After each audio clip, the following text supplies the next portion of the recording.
day. Everyone, we're happy to have you here. Again, this is our last Fairside Chat, so Will, thank you for joining us. I appreciate it very, very much, and you're in for a fun day on the Iowa State Fairgrounds. So he was always already telling me all the boxes that you've already checked and looking forward to traveling through some more. So I want to welcome, as I said, a former congressman and author, Will Hurd, to the Iowa State Fair. I know, somebody got the book down here. Thank you. You know, that's awesome. That's awesome. That's a nice way to start, isn't it? So I just thought to begin with, you participated in the Lincoln Day dinner, and I appreciated you being there. I got to learn a little bit more about you, and it was fascinating, your story and your background. So can you tell us just a little bit more about you, your background, and how you even got into politics? Sure, Governor. Thanks for the opportunity, and thanks for saving the best for last. And I appreciate everybody being here today. Y'all are so nice. When I'm back in Texas, I always have to say, I'm like, y'all, we get a reputation as being nice, but Iowans are like super nice. Iowa nice, right? So thank y'all for that. Look, I'm the baby of three. I'm not afraid to say it. I'm a mama's boy, right? My head's been this size since I was 4 years old. My mother, a couple years ago, brought out the evidence. I wore a size 14 shoe when I was in the 5th grade. I had messed up teeth and a speech impediment until I was in high school. And so my mother was the only one that could understand me, and she always was telling me, Will, it doesn't matter what other people think about you, just what your loved ones, and so be yourself. And so I'm proud to be a mama's boy. My older sister and older brother, I was lucky to have them. It's funny, when you wear, back in the 90s, in the late 80s, they didn't have many size 14 shoes at Mervyn's. And my brother was at Texas Tech, and the current coach for the Los Angeles Lakers was a player, and would always give my brother some of his extra shoes to send home to me. So, Darvin, if you're watching, thanks, brother, for the shoes. But I decided to study computer science at Texas A&M University, and freshman year, I'm walking across campus. I see a sign to take 2 journalism classes in Mexico City for $425. I had $450 in my bank account, so I go to Mexico and fell in love, decided to add international studies as a minor. One of my classes, I had a former CIA guy tell the most amazing stories, and then when I graduated, I went into the CIA. And my job was to stop terrorists from blowing up the homeland, to put nuclear weapons proliferators out of business, and to prevent Russians and Chinese spies from stealing our secrets. Best job on the planet. 2 years in India, 2 years in Pakistan, year and a half in Afghanistan when I was overseas. And it showed me, I got to see our enemies up close and personal. Yeah. And there are a lot of threats to our country, and they have only increased. And we are living in an increasingly complicated world, and we have to deal with that. And I'll end this here. I also had to brief members of Congress when I was in the CIA, and let's just say, I wish I would have met your delegation when I was there. I didn't meet the good ones. I met the ones that I was pretty shocked, and I felt like they were countering what my friends and I were putting our lives on the line to protect. And that's why I moved back to San Antonio, met this beautiful lady who was last star. I swear, this is a long-winded answer. This is long-winded answer. No. You've kind of woven in a second, sure. So this is perfect. Yeah. I moved back to my hometown of San Antonio. I hadn't lived in 15 years, and I'm in the San Antonio GOP headquarters, and this striking woman walks up to me and says, "Excuse me, sir, are you lost?" And I said, "No, ma'am. I'm running for Congress." And she literally pats me on the shoulder and says, "That's nice," and walked away. And then fast forward 7 years, and she's my wife. Yay. So she was everything I've learned about politics. I've learned from my wife. But talk a little bit about that, because you were the first about winning that race and what that meant. I was just really impressed with that too. Especially, this is what we need to do in this next election. Yeah. We need to broaden the base. So Absolutely. Talk about how you did Look, that. Governor, I did what you've done in your career. So nobody thought a black Republican could win in a 72% Latino district that had a Democrat incumbent. and it was a 50-50 district, 50% Republican. Actually, it was, I say 50-50. It was like 55-45, Democrat versus Republican. And it was 29 counties, 2 time zones, 820 miles of the border. It took me 10 and a half hours to drive across my district at 80 miles an hour, which was the speed limit in most of the district. But as my wife found out, it wasn't the speed limit in all of the district. And sorry, babe. And it was, how did I win? I showed up to places. Yeah. And I'm sorry, I don't care. Look, our neighbors are not our enemies. They are our fellow Americans. You can clap for that. Yeah. Somebody started clapping. They are our fellow Americans we just happen to disagree with. And so I showed up to places. I talked about things people cared about, putting food on the table, a roof over their head, and making sure the people they love are healthy, happy, and safe. And that's how a dark horse candidate like me was able to win in a tough primary. When I won in 2014, the Tea Party was supporting my opponent. The Country Club Republicans were supporting my opponent. The NRCC, this is the group that from Washington was supporting my opponent, even though they weren't supposed to. This was at the height of Ted Cruz's power. He was supporting my opponent, and we won. Because we brought new people in, and that's what y'all have done here in Iowa, and that's what we need to do around the country. Yay. I could not agree more. You have to show up and work hard. It takes a lot of hard work. So you brought up the border. There is a crisis at the southern border, and it's affecting all 50 states. And no one understands that better than you in the great state of Texas. In fact, I'm going down on, I'm going to break news here. Okay, we'll do it later. But anyway. Go ahead. So anyway, tell us as president, what Sure. would you do to help fix it? Can it be fixed, and what do we do? So we actually need people in office that actually understand the border and not are just focused on talking tough. Yeah. And the first solution is stop treating everybody that comes into the country illegally as an asylum seeker. And look, my team's like, Will, stop talking about that because, it's complicated. Well, look, this is a complicated problem. And look, asylum is real. Yeah. Asylum needs to exist. People should be able to apply for asylum. But when people are abusing the system, the people that need it are getting screwed. Mm-hmm. So this is what has led to 5.5 million people coming into this country illegally under President Biden. And each one of these folks use a smuggler. And here's what people got to realize. 5.5 million, they basically surrendered to the Border Patrol. Yeah. Each one spent about $10,000 using a human smuggler. That's $55 billion worth of beef. To give that number some context, the entire U.S. intelligence budget is $60 billion. So in addition to stop treating everybody as an asylum seeker, the next step is to treat human smuggling organizations and drug trafficking organizations as terrorist groups, yep. Which that requires us to use all of our intelligence to address this problem, cooperate with our partners to dismantle the infrastructure. Third, treat fentanyl like a WMD. Yeah. We would not allow precursor elements of dirty bombs into the country. Why are we allowing a poison that has come into our country that has killed 109,000 Americans? Next step. Yep. The percentage of increase of fentanyl that we're stopping is just, it's unconscionable. It's scary what's happening. It's insane. Scary. And guess what? We're starting to get a problem at the northern border. Right. Look, I'm the only candidate that has been up to the northern border. I went to the North Country of New Hampshire. The last 9 months, Border Patrol has captured illegal crossings more than the last 9 years combined. Now, the aggregate number is nowhere near what we're seeing at the southern border, but northern border is becoming a problem.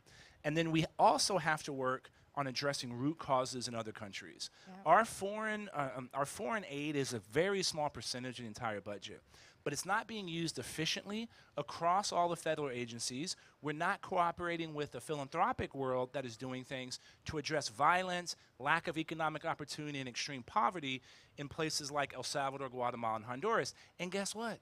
It's a fraction of the cost to solve this problem there before it gets to our shores. Oh, and then let's streamline legal immigration, Yep. right? Yep. If we need agriculture workers in Iowa, hospitality workers in Texas, school bus drivers in Massachusetts, in 2023, if Americans aren't applying for those jobs, we should be able to have a streamlined system where then guess what? Folks are paying taxes, and helping us pay down our debt. That they're providing, taxes to the State Department instead of human smugglers. So, anyways, thank you. Very good. I appreciate that. Can I go to another Absolutely, serious anything. issue, I think, and then we'll maybe find some lighthearted ones too, because we want to mix it up a little bit. But on day one, they really, America was known for its energy independence. We do biofuels here in the state of Iowa. We're really proud. They're #1 leader in ethanol and biodiesel.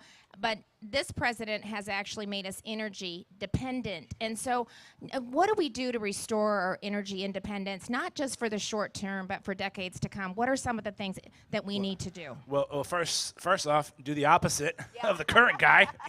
Let's start with that. So I represented when I was in Congress the Eagle Ford Shale and the Permian Basin. These are two natural gas oil plays that allowed America to become energy independent. We're going to continue to need hydrocarbons. We can have energy independence and address the climate at the exact same time. We have to increase electricity by 3x by 2050. That's going to require an all the above energy policy. Oh, and by the way, we should be exporting all this stuff everywhere else. We should be making sure that when it comes to biofuels, when it comes to even some of the other green technology, we should be exporting this, not the Chinese. And so part of that is reestablishing some of these global supply chains where we're the ones not only being energy independent, but a net exporter of these tools, because this is the only way that we're going to be able to continue to survive. And if we want this experiment to continue for another 247 years, then we need to make sure that we have a sound energy policy that addresses challenges of the future, but also takes care of the needs of today. Yes. Okay. Yeah, I think all of the above, and I am a strong proponent of that. We can do it, and with the innovation and technology, there's so many opportunity ahead. Okay, so one of the things that you said is we must be prepared to take advantage of technology, AI, before it takes advantage of us. So what do you mean by that, and how would you ensure we're approaching technology the right way as the president? Sure. So when I was in Congress, I held the first hearing on AI. I wrote the first national strategy on artificial intelligence for the country. And for the last 2 years, I was on the board of OpenAI. We're the creators of ChatGPT. And what I would say is technology is moving at a speed that is unprecedented and we haven't seen. The technological change we're going to see in the next 30 years is going to make the last 30 years look like we're playing in the dirt with sticks. And we have to be prepared for that. And on AI specifically, there are some economic trends that aren't getting talked about. The reason, despite what's happening with inflation day to day, over this century, the 23 years of this century, the cost of goods and services has increased 3 times the average salary. This is why so many Americans are feeling concerned and worried about their future. On top of that, 65% of Americans are afraid a robot's going to take their job. So how do we address this? Number one, AI needs to follow the law. Don't carve it out and give it special permissions. We learned that mistake with social media. We have known now that social media is leading to young girls increasing self-harm. And part of that is because we carved it out of the Communications and Decency Act. So don't do that with AI. We have a lot of rules about civil liberties and civil rights. AI's got to follow that. 2, really powerful AI needs a permit. If you and I wanted to go make a parking lot, we would have to get a few permits, right, for a parking lot. So if you have a super powerful tool, that's the equivalent of nuclear fission, right? Nuclear fission controlled is nuclear energy, clean power that can power the world. Right. Nuclear fission uncontrolled is nuclear weapons that can destroy the world. So let's make sure we have a permit. And then the last point, we should all have all learners should be able to have an AI tutor in their pocket. I'm sorry, my wife gets mad when I show my phone because of my terrible case. But the technology exists to have a tutor in our pockets. I was lucky. My mom and dad helped me with my homework. My brother and sister, actually more my sister than my brother, helped me with my homework.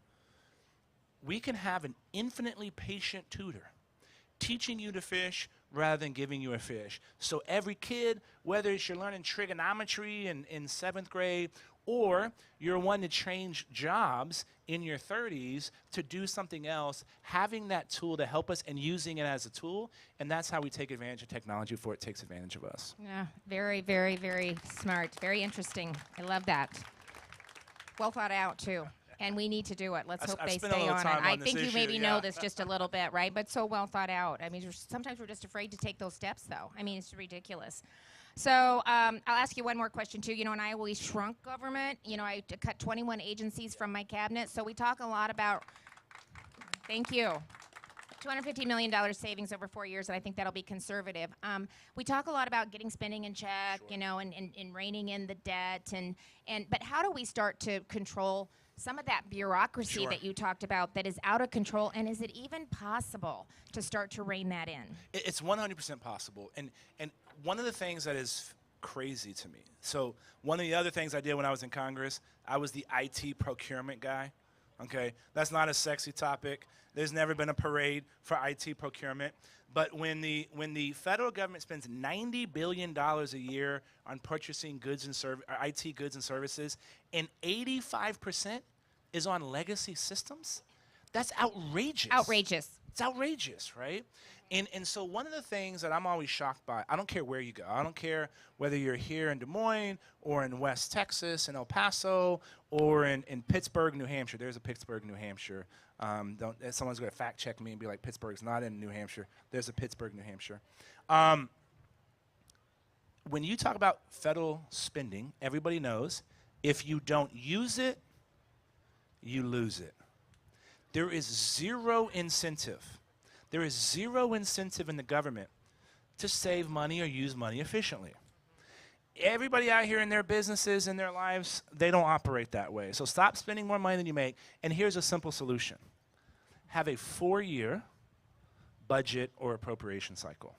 So then from year 1 to year 2, if then you give that agency head and that department the ability to save some of that money and use it and be more efficient, and you're not worrying about losing it, and then you're going to see a level of efficiency and then an ability to do things like modernize operations. Why does it take a veteran months to get an appointment at the VA? It should take minutes. Why does it take us months to get our passport renewed? It should take minutes. And so when you start with the way the government actually operates, that allows you to start addressing the issue of the federal deficit.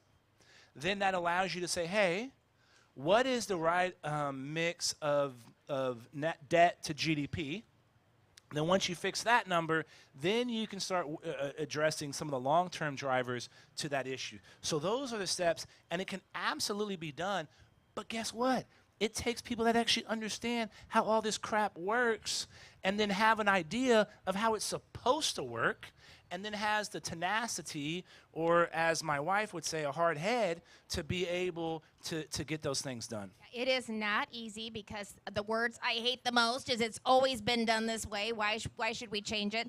We are actually dealing with IT procurement right now. Not only are they legacy systems that it takes 3 to 4 years to implement, by then it's outdated. So it's an ongoing cycle that you never catch up with. And then half the time they don't even talk to each other. So you have all these isolated systems. So and that goes all the way down to local government, where they are, encouraged to spend every dime, because to your point exactly, if you don't, you lose it. So I could not agree more, and that's the strategy we're trying to implement. Sure. Governor, I got a guy that can help you with your IT procurement problems. So Okay. After. We'll talk. Okay, so we're going to head right into now the Fast 3. Okay. So give me, and if you're like me, there's a lot of them. Give me one funny campaign moment on the trail. And this could be at any time you ran. I know there's lots, right? Yeah, no, look, the first thing that popped in my mind, do y'all remember that picture of that bear in China that everybody was like, it's a person. Oh. It's a person in a costume, right? So I'm in New Hampshire, and I'm talking to a guy on the street. He came up to me, and he was talking. He's a big outdoors person. He was talking about how he takes pictures of the flora and the fauna, and I was like, have you seen that bear in China? He goes, what are you talking about? And I showed him the picture. He's like, oh, that's a sun bear. That's the way it looks like that. I was like, that's not a person in a suit? And he goes, oh, no. And then he pulled up all these other pictures to be like, the fact that this was like a social media meme for 3 days. And my man on the streets in New Hampshire was like, no, that's real. That's real. That's real. That's real. You know? There's no media Yeah, there. that was amazing. So I was able to debunk a social media myth, for my friends in New Hampshire. Only by will, right? Okay, so favorite fair food that you've had or looking forward to having? Look, I'm going to get in trouble for this. Yeah. Barksdale chocolate chip cookies. And there's a bucket. And we got a setting up bucket there. Yeah, right up yeah, here, yeah, okay? Yeah, yeah. They might be, look, they're soft already. They've been in the heat. So y'all come by and get these. Holy smokes. Those know. things, like, I was a little nervous because I ate 4 on the way over here, and I thought I was gonna get a little too amped up. But that's amazing. Some of the folks on my team, they're interested in the corn dogs. Yep. I'm a nachos guy. I'm from San Antonio. Yep. So we have to do that. I was excited also. I got to see the butter cow. Yes. That was pretty amazing. It is a must-see when you're here at the Iowa State Fair. So, okay, your favorite walkout song? Do I have to sing it? No, but you might have an opportunity here Yeah, at the end of the exactly. thing, right? No. Eastbound and Down, Jerry Reed, right? Yeah. This is from Smokey and the Bandit. Love it. We got a long way to go and a short time to get there, and that's been our campaign motto for ever since I've been in politics. But yeah, that's my tune. And then this would be another one. This is a very big Texas country guy, Robert Earl King. I Gotta Go. Yeah. And we got a few Texas fans in here, Robert Earls has become a buddy, and every morning, to my wife's chagrin, I listen to the same playlist because it's 26 minutes long, and I know at the end I gotta go. There you and go. it's the last song is Robert Earl King's I Gotta Go. So that would be my other one. He's got good strategy, right? Got some pretty good strategy going on here. I'm going to have to rethink my mornings, I think. Okay, here's the final question. So as I travel the state and talk to Iowans, what they're saying to me is they want a leader who will stand up for the American people, that will stand up for this country, that will stand up for our freedoms that you win and serve for, that has the moral conviction. We talked a lot about doing the right thing, even when it's really hard, to step forward and do it, and somebody that has the vision and resolve to deliver on day one. And most importantly, they're looking for somebody we need a Republican in the White House in 2024 to get this country back on track. So why don't you tell those that have gathered here this morning and the media why you are that person? Sure, and I would agree with all those concepts. We live in increasingly complicated times, and we need common sense. We need people that recognize way more unites us than divides us, and that we're actually better together. We need someone, look, I'm the only person in this race who has literally been willing to put his life on the line for what I believe in order to protect my country.